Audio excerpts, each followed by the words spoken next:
வணக்கம் உறவுகளே. இது நங்கூரம். நான் முருகேசன். 78வது சுதந்திர தினம் முடிஞ்சு 1947 ஆகஸ்ட் 15 சுதந்திரம். 78 ஆண்டுகள் முடிந்து 79வது ஆண்டில் இந்த தேசம் அடியெடுத்து வைக்குது. 400 வருடங்களுக்கு, கிட்டத்தட்ட 400 வருட காலங்களுக்கு பிரிட்டிஷ்காரர்களிடம் அடிமைப்பட்டு கிடந்த இந்தியா தேசம் பல்வேறு ஆட்களின் போராட்டத்தினால பல்வேறு ஆட்கள் அதில் முக்கியமானவங்களாம் உங்களுக்கே தெரியும். போராடி வாங்கிய சுதந்திரம். எப்படி போராடி வாங்கிய சுதந்திரம்? கப்பலோட்டிய தமிழன் வஉசி இருந்துக்கிட்டு செக்கை இழுப்பாராம். செக்கை யார் இழுப்பாங்கன்னா மாடு இழுக்கும் தெரியுங்களா? மாடு தான் இழுக்கும் செக்கு. என்ன ஆட்ட செக்குங்க? அந்த காலத்தில் மாடு தான் இப்படி இழுக்கும். அந்த காலத்தில் இந்த எக்ஸ்ப்ளோர் அது மாதிரிலாம் இல்லைல்ல. எண்ணெய் ஆட்டுற மிஷின் எக்ஸ்ப்ளோரு அது மாதிரிலாம் இல்லை. அப்போ பார்த்தீங்கன்னாக்கா இந்த செக்கு மாடு இழுத்து அதுக்குள்ள அந்த உரலில் புண்ணாக்கு போட்டுருவாங்க. அது என்ன போடணுமோ தேங்காவோ இல்லை அது மாதிரிலாம் அவ்வளோ கடினமான செக்கை, அந்த மாடு இழுக்கக்கூடிய செக்கை மனிதன் வஉசி சிதம்பரம் தனி ஒரு மனிதனாக செக்கிழுத்த செம்மல் அப்படின்னு அவருக்கு பேர். அதாவது என்ன பண்ணுவாங்க அப்படின்னா, அப்போ சுதந்திர போராட்டத்தில் என்ன பண்ணுவாங்க அப்படின்னா, நாட்டுக்காக போராடியவர்கள்லாம் என்ன பண்ணுவாங்கன்னா, கொடூரமான சிறை இப்போல்லாம் சிறை மேம்பட்டுருச்சு.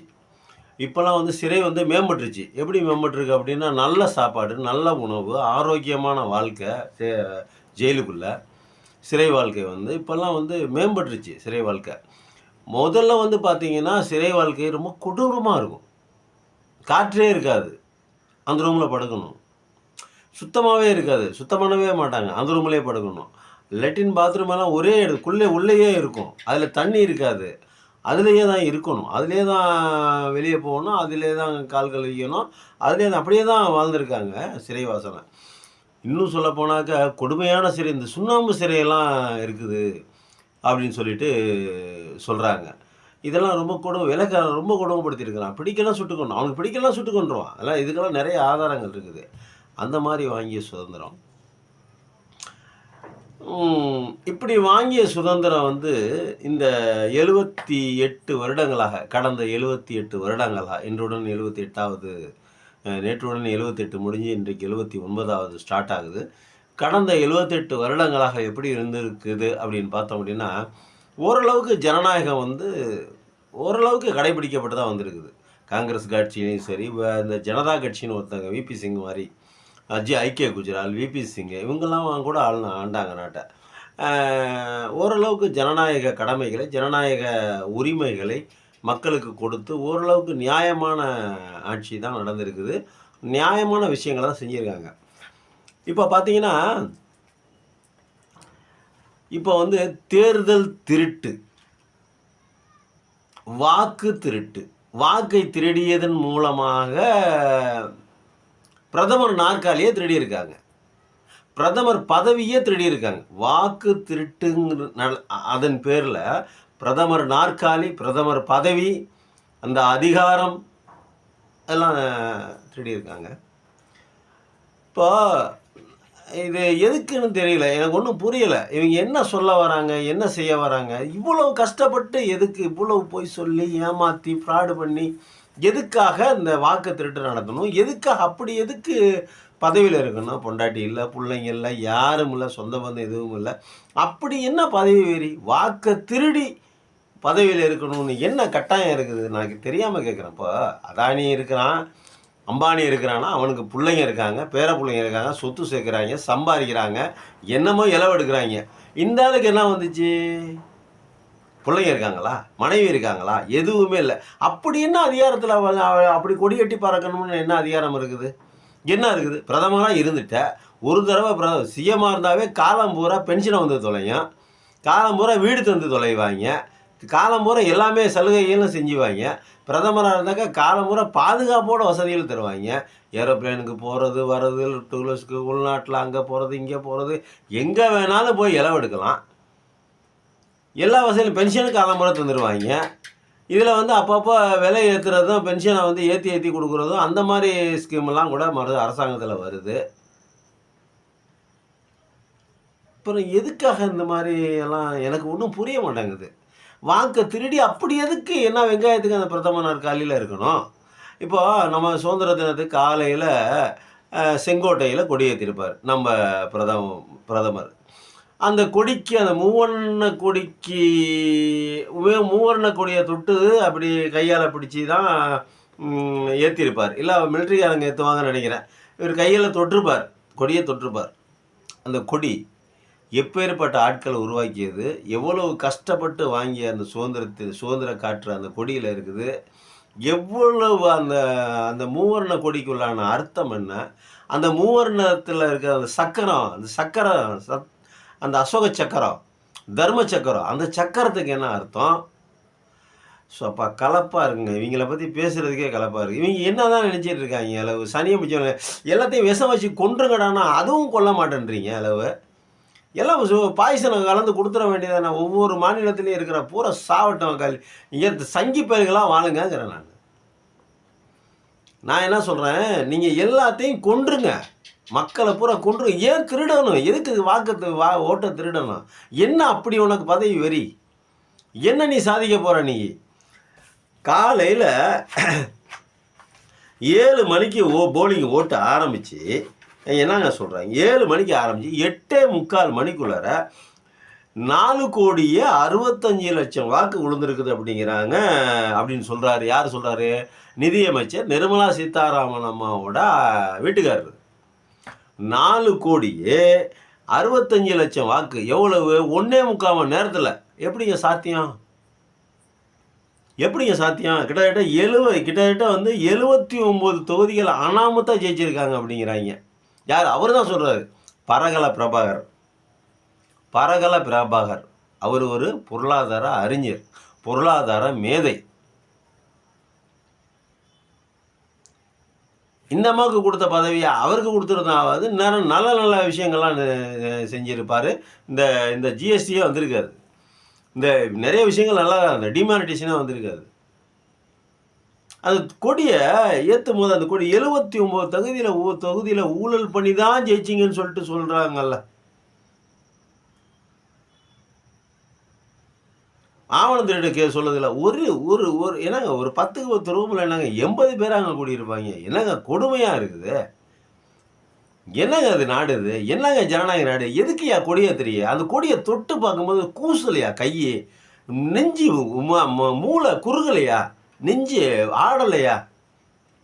ஐயோ நம்ம அந்த கொடியை தொடுறோமே, நம்ம போலியாக தானே ஜெயித்தோம், நம்ம தோத்துட்டோமே, வாரணாசியில் தோத்துட்டோமே, நம்ம போலியாக தானே ஜெயிக்க வச்சுருக்காங்க, நம்ம பவரை யூஸ் பண்ணி தானே நம்மளை ஜெயிக்க வச்சோம், நம்மளே ஜெயிக்க வச்சுக்கிட்டோம். ஐயோ நம்ம இந்த கொடியை ஏற்றலாமா? இந்த கொடியை யார் ஏற்றுனது? எப்பேற்பட்ட புண்ணியவன்கள் ஏற்றுனது? நம்ம ஜவஹர்லால் நேரு எப்படியாப்பட்ட பிரதமர், அவர் ஏற்றின கொடி, இந்திரா காந்தி ஏற்றின கொடி, ராஜீவ்காந்தி ஏற்றின கொடி, விபி சிங்கு, ஐக்கிய குஜரால், இவங்கெல்லாம் ஏற்றின கொடிங்க. புனிதர்களின் கைப்பட்ட கொடி நாசக்கார நாதாரிகிட்ட வந்து மாட்டிக்கிட்டு இன்னைக்கு இந்த முழிக்குது. எப்படி என்ன அந்த பதவி வெறியில் என்ன இருக்குன்னு எனக்கு தெரியல. உனக்கு எல்லாமே கொடுத்துருவாங்களே, உனக்கு அதிகாரம் இருக்கு, நீ முன்னாள் பிரதமர் அப்படிங்கிற லெவலுக்கு போயிட்டீங்கன்னா நீ நேரம் எந்த பிரதமர்கிட்ட வேணாலும் பேசலாமே, நாட்டினுடைய பிரதமர்கிட்ட கூட பேசலாமே, எது வேணாலும் செஞ்சலாமே. என்ன குறைச்சல உனக்கு? என்ன அதிகாரம் இல்லை? என்ன இல்லை உனக்கு? ஏன் இந்த திருட்டு தொழிலை எதுக்கு செய்யணும்? அப்படி ஜெயிச்சு அதில் இருக்கணுங்கிற எனக்கு ஒன்றுமே புரிய மாட்டேங்குது. ஏன் ஒரு அளவு வேணாமாங்க? பெரியார் சொன்னாருங்க அன்னைக்கே, இந்தியாவுக்கு சுதந்திரம் கொடுக்க போகிறோம் அப்படின்னு சொல்லிட்டு அனௌன்ஸ் பண்ணோன்னே பெரியார் சொன்னார், சுதந்திரம் எதுக்குங்க சுதந்திரம்? ஏங்க சுதந்திரம் வாங்கணும்? வெள்ளைக்காரண்டி இருந்துட்டு போகுதுங்க, எதுக்குங்க சுதந்திரம் வாங்குறீங்க? எதுக்கு சுதந்திரம் வாங்குறீங்கன்னு கேட்டார் பெரியார். எதுக்கு சுதந்திரம் வாங்கி என்ன பண்ண போகிறீங்க? சுதந்திரம் வாங்கி என்ன பண்ண போகிறீங்கன்னு பதில் சொல்லுங்கள். சுதந்திரத்தை வாங்கி வெள்ளைக்காரன்ட்ட இருந்து வாங்கி கொள்ளைக்காரன்ட்ட கொடுக்க போகிறீங்க.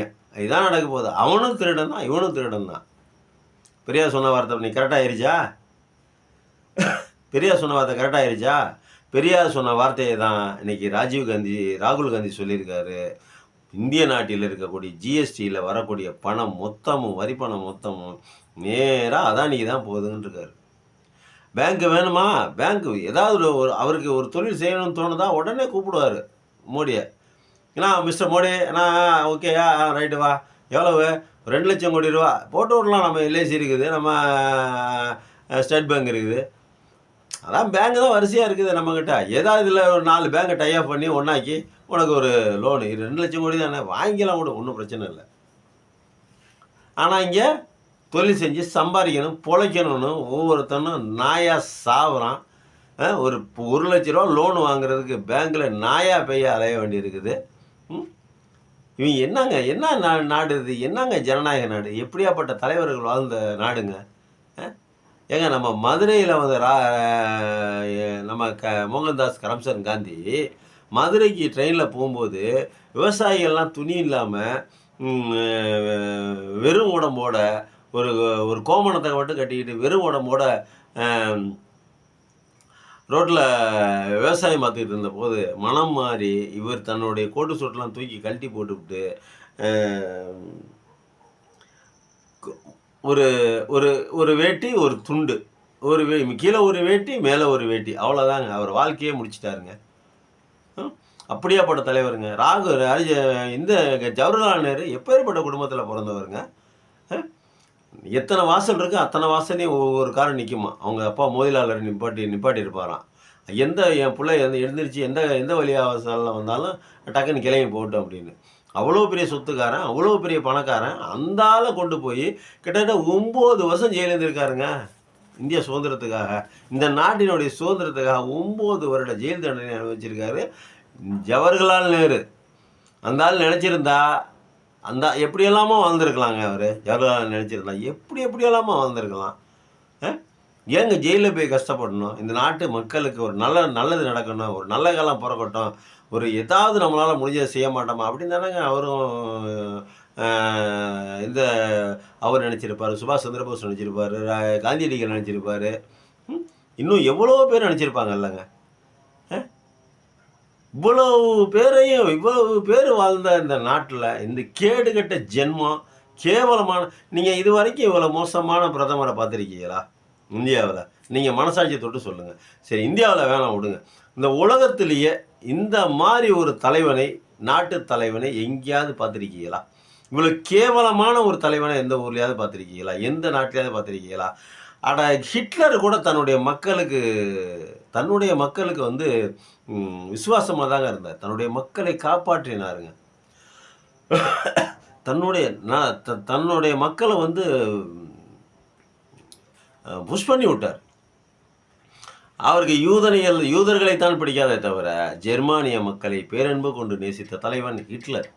ஆனால் நீ ஜனநாயக நாட்டில், அவர் வந்து சர்வாதிகாரி, ஆனால் ஜனநாயக நாட்டில் பிரதமராக இருந்துக்கிட்டு இந்திய மக்களை 150 கோடி மக்களை இழிவுபடுத்தியது இல்லாமல் சுதந்திரத்தை போட்டு காட்டில் மண்ணாக்கி, தேர்தல் கமிஷனுங்கிறது ஒரு ஜனநாயகத்தினுடைய அடிப்படை ஆணி வேறுங்க. தேர்தல் அப்படிங்கிறது ஜனநாயகத்தினுடைய அடிப்படை ஆணி வேர். அந்த அடிப்படை ஆணி வேரில் நீ போய் ஊழல் பண்ணுற, வாக்காளர்கள் போலி வாக்காளர்களை மாற்றிருக்கிற, தில்லுமுழு வேலை பண்ணியிருக்க அப்படின்னா நீ எவ்வளவு கேவலமான கீழ்த்தரமான மனிதன் என்று இந்த உலகம் நாளைக்கு காரி துப்பும். அதாவதுங்க இன்னொன்று சொல்கிறேன், இந்த உலகத்தில் வந்து நிறைய பேர்கள், இப்போ காந்தியடிகள் பேரை வந்து அவர் செத்து எத்தனை வருஷம் ஆச்சு? 1900 செத்துக்கிட்ட அவருக்கும் ஒரு 40 இறந்து போயிட்டார். அவரும் வந்து ஒரு 80 வயசு, 75 76 வருடங்கள் ஆகுது அவர் இறந்து. சரிங்களா? அவருடைய முகத்தை இன்னும் நாம் ரூபாய் நோட்டுகளில், ரூபாய் தாள்களில் பார்க்குறோம். ஒவ்வொரு தலைவரும், இப்போ விபி சிங் எடுத்துக்கங்க, மறக்க முடியாத ஒரு, ஐக்கிய குஜராத் எடுத்துக்கங்க, மறக்க முடியாத ஒரு பிரதமர், ஜவஹர்லால் நேரு எடுத்துக்கங்க, ராஜீவ்காந்தி எடுத்துக்கங்க, இந்திரா காந்தி எடுத்துக்கங்க. இவர்கள் எல்லாம் வரலாற்றில் போற்றப்படக்கூடிய இடத்தில் இருக்கக்கூடியவங்க. அம்பேத்கர் எடுத்துக்கங்க, சுபாஷ் சந்திரபோஸ் எடுத்துக்கங்க. இவர்களெல்லாம் வரலாற்றில் அவருடைய வரலாற்று பக்கங்கள் அவர்களை போற்றும். ஆனால் இந்த பிரதமரை போற்றுமா? இந்த மோடியை போற்றுமா வரலாறு? நாளைய வரலாறு என்ன சொல்ல? நீ இருக்கிற வரைக்கும் என்ன வேணால் தில்லாலங்கடி வேணாலும் செய்யலாம். இப்போ ஜெர்மானியர்கள் வந்து யூதர்களை, ஹிட்லர் வந்து யூதர்களை அடித்து கொன்னான். எவ்வளவோ ஆயிரக்கணக்கான பேர்த்த அடிச்சு கொண்டான், காலி பண்ணான். இப்போ யூதர்கள் எல்லாமே போயிட்டாங்களா? வாழ்கிறாங்களா? இன்னமும் வசதியாக நல்லா சொகுசாக தானே வாழ்கிறாங்க. அடுத்தவன் எடுத்த ஆட்டையை போட்டுக்கிட்டு நல்லா தானே இருக்காங்க. ஆனால் ஆனால் ஹிட்லருடைய பேர் சர்வாதிகாரி, கொடுங்கோலன் அப்படின்னு தான் வரலாற்றில் பதிவாகி இருக்குது. இன்னும் 500 வருடங்கள் கழித்து வரும் பிள்ளைகள் கூட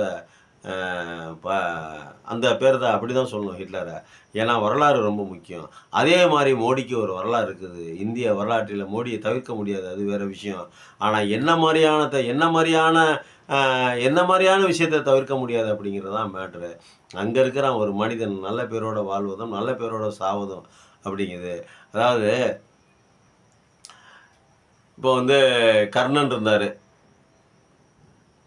கர்ணனுக்கு இருக்கிற புகழும் செல்வாக்கும் துரியோதனுக்கு இருக்குதா? இல்லை. அதே மாதிரி தான் மோடிக்கு இப்போ கட்டபொம்மன் இருந்தார், வீரபாண்டிய கட்டபொம்மன் இருந்தார். வீரபாண்டிய கட்டபொம்மனை காட்டி கொடுத்த எட்டப்பனும் இருந்திருக்கார். அவர் கூடயே தான் இருந்திருக்காரு. அவர் பக்கத்திலே இருந்தால், அவருடைய படையிலே இருந்தால் அவரை காட்டி கொடுத்த ஒரு நல்ல மனிதர். அவர் கூடயே இருந்து அவரை காட்டி கொடுத்த நல்ல மனிதன் எட்டப்பன். ஆனால் எட்டப்பன் வரலாறு நம்ம இன்னமும் பேசுகிறான். போடா எட்டப்பா, அவன் சரியான எட்டப்பன்டா அப்படின்னு சொல்கிறான். ஏன்? காட்டி கொடுத்ததுனால, கூட்டி கொடுத்ததுனால. காட்டியும் கொடுப்பான், கூட்டியும் கொடுப்பான் எட்டப்பன். அதனால் அந்த மாதிரி தான் இப்போ நீங்கள் கட்டபொம்மனா, நீ பிரதமர் கட்டபொம்மனாக இருக்காரா இல்லை எட்டப்பனாக இருக்க போகிறாரா அப்படிங்கிறதான் மேட்ரு. எட்டப்பனை வரலாறு மன்னிக்காது. நன்றி, வணக்கம்.